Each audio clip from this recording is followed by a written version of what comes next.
I am going to just kind of explain a little bit about who I am so that you can understand why I'm even coming to you on this approach. And I was married to my husband for 20 years. We had 4 children. We had a very beautiful, magical, wonderful courtship, marriage, and everything was really great. But one day my husband came home. We were on a vacation and he had a brain tumor. And so he was diagnosed with a glioblastoma.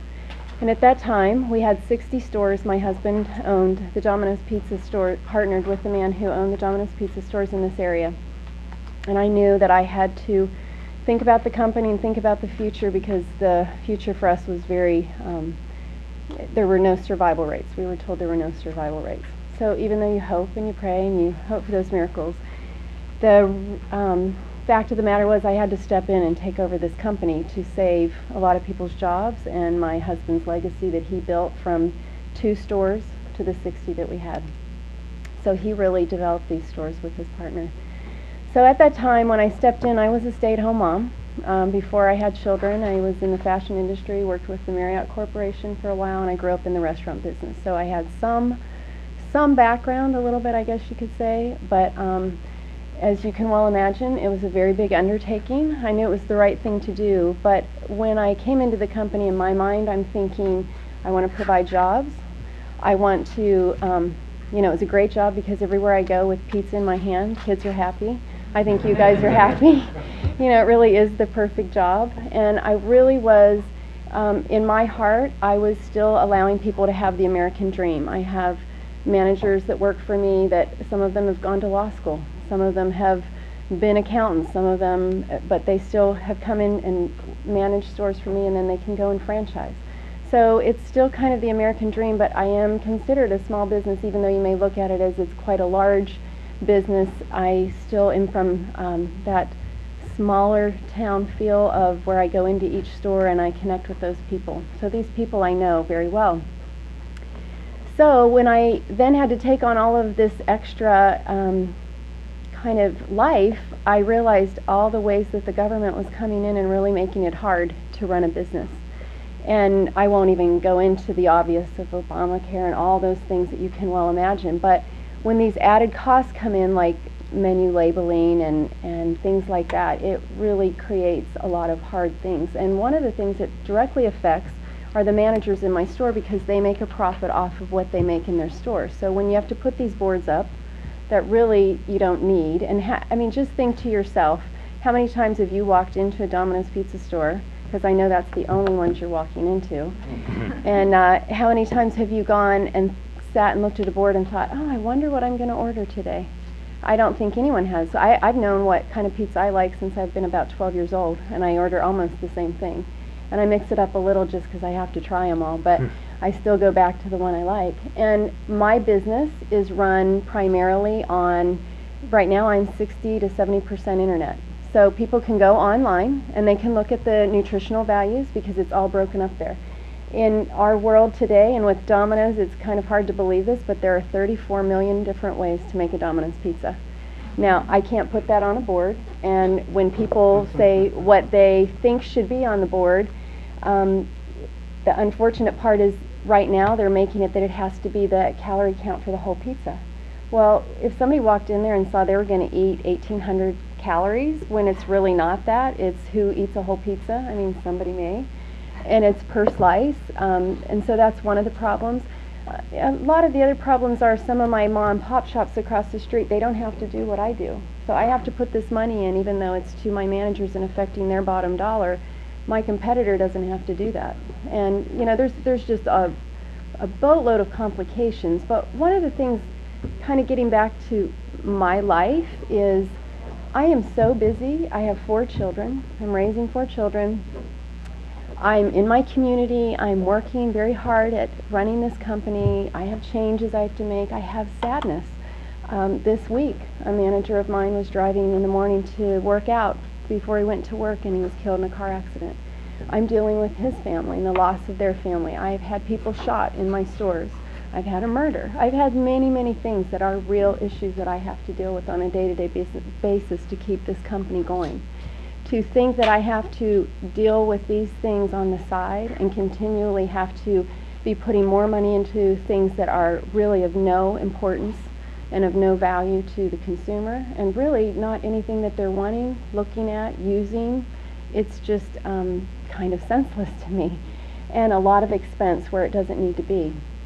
And I kind of go back to, when we're all out there running businesses or working like you're working, it really boils down to, why are you doing the things you're doing? What is your end goal? What are you trying to do? And for me, it does go to the simple things. I do like to see people happy, and I do like to see children happy when I serve them pizza, and I am in it for the people to keep their jobs, but I still have great things that happen in this company that I know it's really where I should be, and I have a passion for it because of the people. And I'm just gonna leave you on a little note, because I really believe there's so much good that can come from really hard things. So when my husband was getting really sick, we were marathon runners. We ran triathlons. We did adventure racing together. And, kind of like life, you're working hard at what you do, and you're making your goals, and you're achieving things. And so when he had this horrible diagnosis, he came home one day and he said, he still tried doing all the things. Our office used to be over in Old Town. And he tried riding his bike to work. And so one day he came home and he had this huge tear down his jacket, and he said, I don't think I can bike anymore. And I said, what happened? He said, bridges don't move. So, he'd run into a bridge coming home from work. And then the second major thing that happened was he came in one day and he said, I think I've got to stop running. I can't do it anymore. And as he was in more radiation and the chemo, and things were getting worse. So as the disease progressed, he started losing his memory. He lost his short-term memory. And one day he came, and as my goal, as the mother, and I had all these little small children around me. My littlest one was only 2 years old when this started. He said, I want to go for a walk, and it was night, getting later, and I was bathing the kids, and I said, and you want to keep their dignity intact. You wanted to help him feel like he was still able to do the things he was, but I knew he really probably shouldn't be out there walking. But he was adamant. You'd have to know my husband. He was fighting this disease, and he was going to win this battle. So he went out, and I was putting the kids to bed and realized, he'd been gone a long time. So I pretty much figured I'd have to go out and find him, and he wouldn't know where he was. I had to stick his address in his wallet.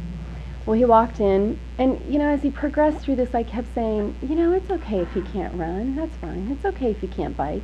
Okay, that's okay if you can't, walk very well. So he came in this night, and he said, I can't walk by myself anymore. And you'd think I could tell this. And he said, I fell and I had a hard time getting up. And so I was like, that's okay. If he's in a wheelchair the rest of his life, that's okay. So the next morning, I cannot believe I'm crying at the Heritage Foundation right now. I am so sorry. Excuse me. So the next morning when we drove out, there was a bench in front of everybody's house in our whole neighborhood. And someone, a neighbor that had helped him, called around to all the neighbors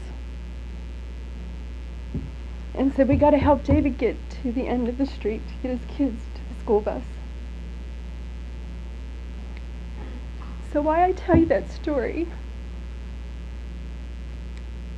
in our government, in our world, in our lives, in our relationships with our people, with our family and our friends, we really are there to support each other. And sometimes when things like this are constantly bombarding the small businesses of America, it gets too much. And you think, why am I doing this? And what am I doing here? But I have to look around and I have to remember I have 1,800 people who believe in this company, who need this work, who need these jobs.